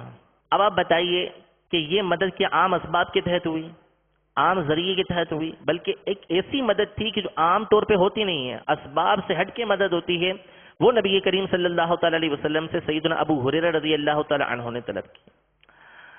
امام بہقی نے دلائل النبوہ کے اندر روایت کیا ہے کہ حضرت قتادہ بن نعمان رضی اللہ تعالی عنہ، بدر کی جنگ تھی، اس میں آپ کی آنکھ ضائع ہو گئی، آنکھ کا ڈھیلا یہ گال پر آ گیا، منہ پر آ گیا، اب سب پریشان ہو گئے کہ کیا کریں. پہلے ارادہ کیا کہ اس کو کاٹ دیتے ہیں، کاٹ کے اس کے اوپر پٹی وغیرہ لگا دیں گے، مرہم لگا دیں گے اس کے اوپر. پھر اس کے بعد انہوں نے رسول اللہ صلی اللہ تعالی علیہ وسلم کی بارگاہ میں سوال کیا، لے کر آ گئے. اب جب آنکھ کا ڈھیلا باہر نکل آئے تو عام ذریعہ کیا ہے اس کا؟ آپریشن کروایا جائے، اس کو کاٹ کے اس کے اوپر مرہم لگا دیا جائے، پٹی باندھ دی جائے. نبی کریم صلی اللہ تعالی علیہ وسلم نے ان کو بلایا، ان کو بلا کر اپنے دستے اقدس سے اس آنکھ کے ڈھیلے کو واپسی ان کی آنکھ کے اوپر لگا دیا. حضرت قتادہ بن نعمان کہتے ہیں کہ میری اس آنکھ کی بینائی اتنی تیز ہو گئی کہ مجھے معلوم نہیں کہ میری کون سے آنکھ ضائع ہوئی تھی، کس آنکھ سے زیادہ نظر آ رہا ہے. اب آپ بتائیے کہ یہ عام اسباب سے ہٹ کر، عام ذریعے سے ہٹ کر مدد ہے یا نہیں ہے؟ تو صحابہ کرام علیہ رضوان تو ایسی مدد بھی رسول اللہ صلی اللہ تعالی علیہ وسلم سے طلب کرتے رہے. اس طرح کے بے شمار واقعات صحابہ کے موجود ہیں کہ نبی کریم صلی اللہ علیہ وسلم سے انہوں نے عام ذرائع سے، عام اسباب سے ہٹ کر مدد مانگی. تو شرک عام ذریعے سے ہو یا خاص ذریعے سے ہو، ذرائع سے ہٹ کر ہو، ذریعوں کے ساتھ ہو، اسی صورت میں شرک ہوگا جبکہ سامنے والے کو عبادت کے لائق سمجھیں، سامنے والے کو خدا سمجھیں، ورنہ وہ شرک قرار نہیں پائے گا. اللہ تبارک و تعالی ہم سب کے ایمان کی حفاظت فرمائے اور کفر و شرک سے ہم سب کو محفوظ فرمائے. آمین بجاہ النبی الامین صلی اللہ تعالی علیہ وآلہ وسلم.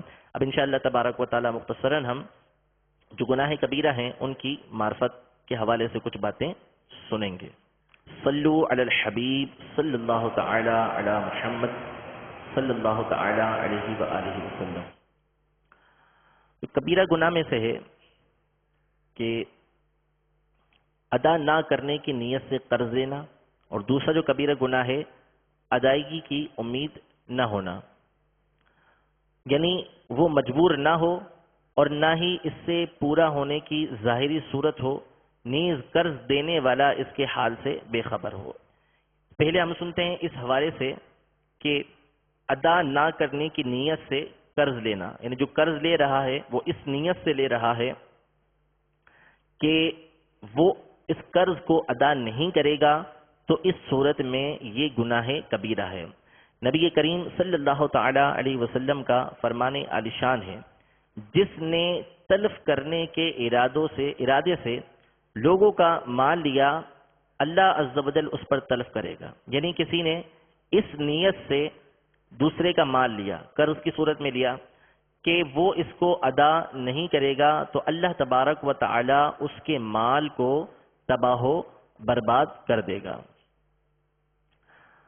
ایک اور حدیث مبارکہ ہے، نبی کریم صلی اللہ تعالی علیہ وسلم نے ارشاد فرمایا، جو بھی آدمی اس عزم سے، یعنی اس ارادے سے قرض لیتا ہے کہ ادا نہ کرے گا، تو وہ اللہ عز و جل سے چور بن کر ملے گا.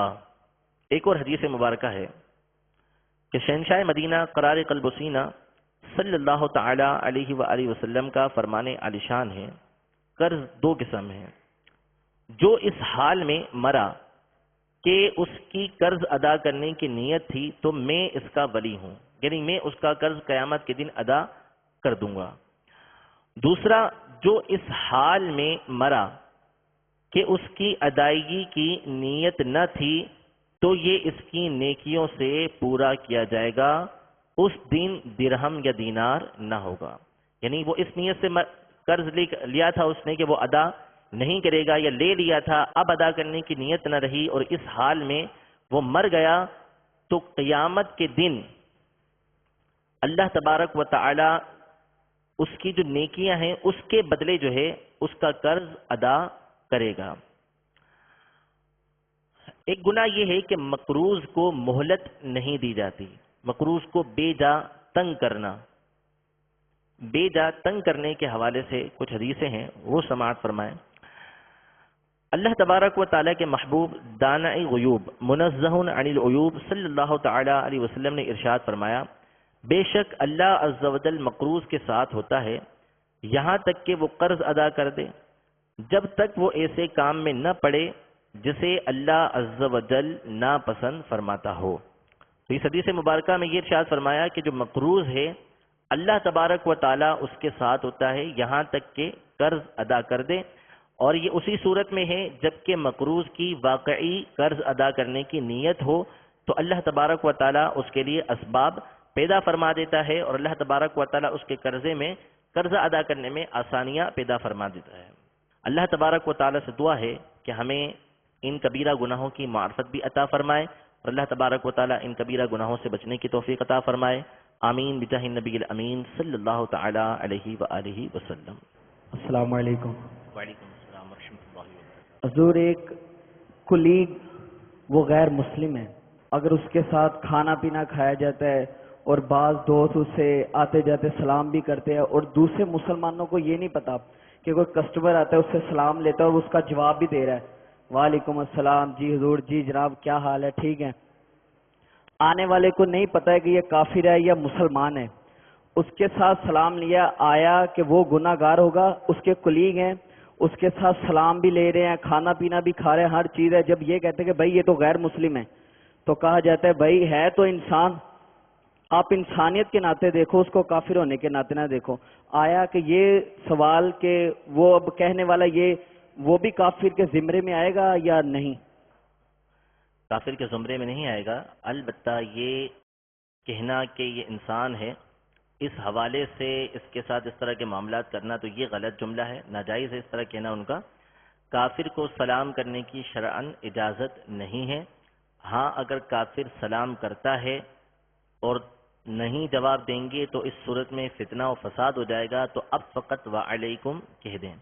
اور جہاں تک رہا اس کے ساتھ کھانے پینے کا معاملہ تو شرعاً اس کی بھی اجازت نہیں، البتہ اگر نہیں کھاتا کوئی اس کے ساتھ بیٹھ کے، مثلاً دفتر ہے، آفس ہے، اس میں سب ساتھ مل کر کھا رہے ہیں، وہ غیر مسلم بھی بیٹھا ہوا ہے، اب اگر یہ شخص کھڑا ہو جاتا ہے تو اس کے کھڑے ہونے کی وجہ سے اگر تو وہاں پہ کوئی فرق نہیں پڑتا، وہ الگ جا کے اپنا کھا لے گا، کوئی کسی طرح کا کوئی فتنہ کھڑا نہیں ہوگا، تو اب اس کے لیے حکم یہ ہوگا کہ وہ الگ کھائے۔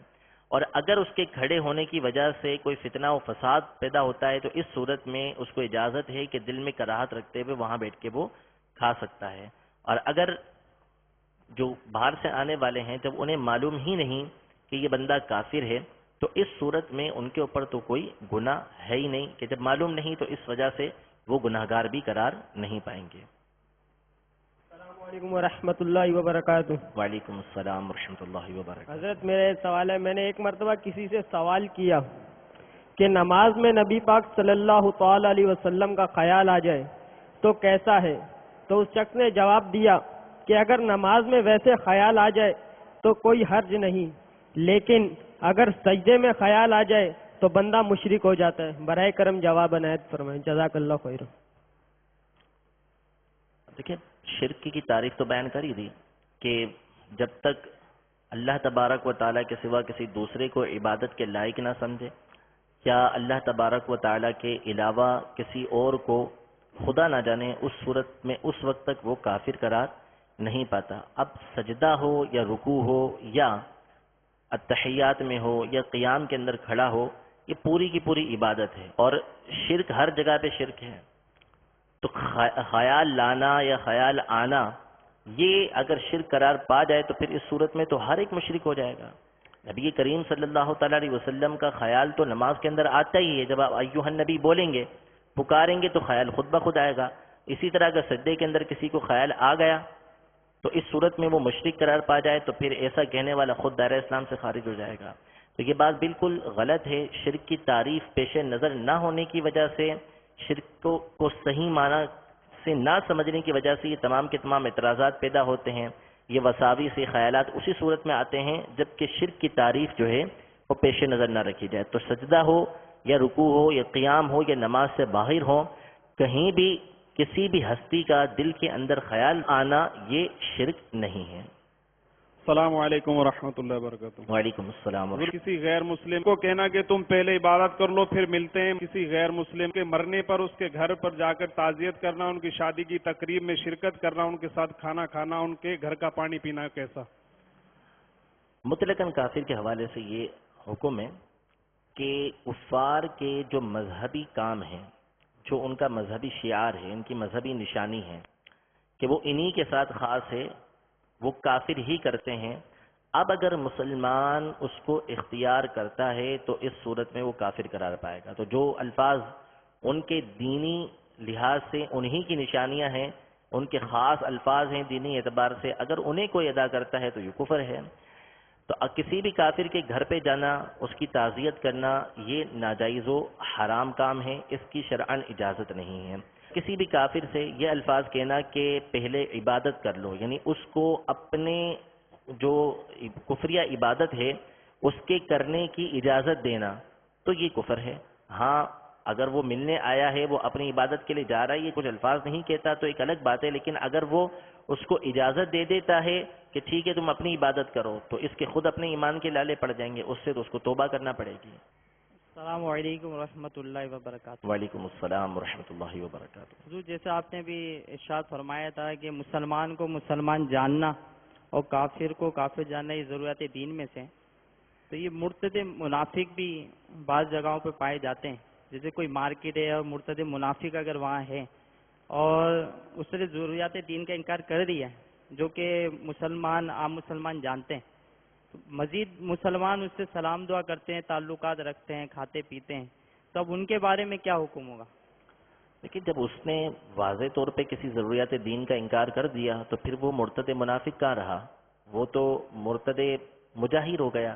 بالکل واضح انداز میں اس نے جب الفاظ ایسے کہہ دیے، ایسی بات کر دی کہ جو دین اسلام کی کسی ضروری بات کا انکار ہے، تو پھر وہ منافق نہ رہا، مرتد منافق نہ رہا بلکہ مرتد مجاہر ہو گیا، اعلانیہ وہ ارتداد کا مرتکب ہو گیا۔ تو اس سے میل جول رکھنا یہ ناجائز و حرام ہے، کسی طرح کا کاروباری تعلق بھی اس سے رکھنا یہ شرعاً جائز نہیں ہے۔ جی نا حضور، بعض لوگ یہ کہتے ہیں کہ اگلے جنم میں ملیں گے یا تم ساتوں جنم تک فلاں کام نہیں کر سکتے، تو ایک سے زائد جنم کا عقیدہ رکھنا کیسے؟ ایک سے زائد جنم کا عقیدہ رکھنا تو کفریہ ہے، باقی کے 7 جنم تک یہ کام نہیں کر سکتی ایک محاورہ ہے، اس کا مطلب ہے کہ تم کبھی یہ کام نہیں کر سکتے، اور اگر یہ مقصد ہے اس کا کہ ساتوں جنم کا وہ عقیدہ رکھتا ہے کہ دوبارہ پیدا ہونے کا وہ عقیدہ رکھتا ہے، تو یہ کفریہ عقیدہ ہے، اسلام کے بالکل عقائد کے خلاف ہے کہ ایسا عقیدہ رکھنا کہ دوبارہ پیدا ہوں گے یا یعنی دوبارہ کوئی دوسری زندگی ہمیں ملے گی دنیا کے اندر، جیسا کہ عقیدہ ہے بعض فرقوں کا، تو اس صورت میں یہ کفر ہے۔ جو شخص خودکشی کرتا ہے اس کا ایمان کا کیا ہے، اور اس کے جو ضروریات دین ہیں ان کے بارے میں کیا؟ خودکشی کرنا ناجائز و حرام اور کبیرہ گناہ ہے، البتہ خودکشی کرنے والا یہ مسلمان ہے، دائرہ اسلام سے وہ خارج نہیں ہوتا، اسلام کے اندر ہی رہتا ہے، اس کی نماز جنازہ پڑھنا بھی ضروری ہے۔ ایسا نہیں ہو سکتا کہ تمام کے تمام مسلمان اس کی نماز جنازہ کو چھوڑ دیں، اگر سب نے اس کی نماز جنازہ چھوڑ دی تو وہ گنہگار ہوں گے۔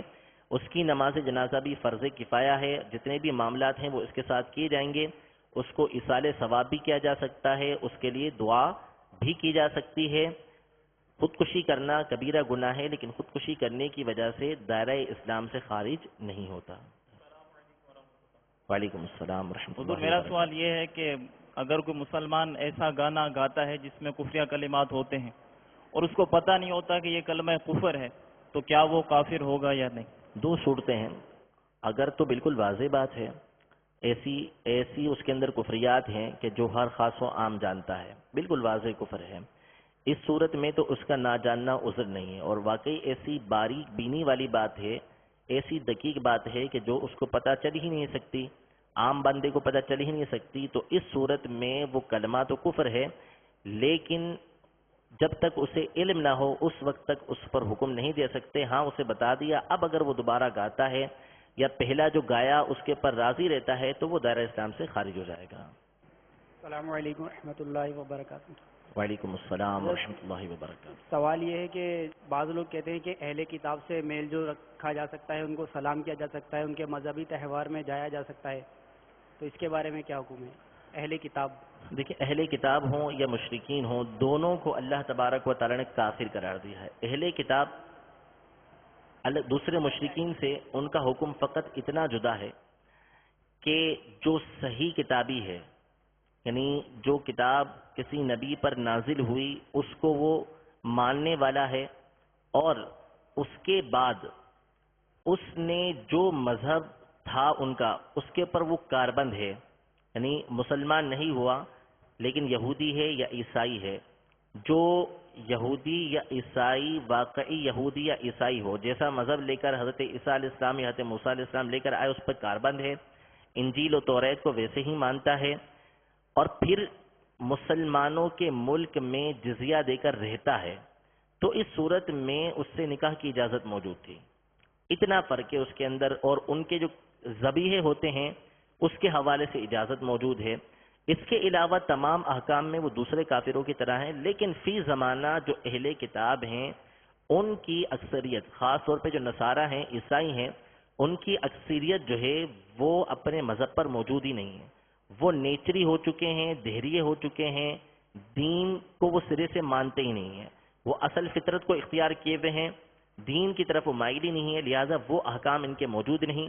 اسی طرح آج پوری دنیا کے اندر جتنے کافر ہیں سارے کے سارے حربی ہیں، یعنی وہ جو ذمی جن سے اجازت دی گئی اہل کتاب میں سے کہ نکاح کیا جائے، آج وہ اہل کتاب سرے سے زمین پر موجود ہی نہیں ہے، کہ جو جزیہ دے کر باقاعدہ جو ٹیکس ان کے اوپر لگایا جاتا ہے اسلام کی طرف سے، وہ دے کے کسی مسلمان ملک کے اندر رہ رہے ہوں الگ سے، ایسے کافر آج روئے زمین پر موجود ہی نہیں، لہذا ان سے نکاح کی بھی شرعاً اجازت نہیں ہے۔ تو اہل کتاب ہوں یا دیگر مشرکین ہوں، ان کے احکامات ایک صحیح ہیں، سوائے یہ چند باتوں کے جن کو میں نے آپ کے سامنے عرض کر دیا۔ اللہ تبارک و تعالی ہم سب کو ان تمام باتوں پر عمل پیرا ہونے کی توفیق عطا فرمائے، آمین بجاہ النبی الامین صلی اللہ تعالی علیہ وسلم۔ یہی ہے آرزو تعلیم قرآن میں ہو جائے تلاوت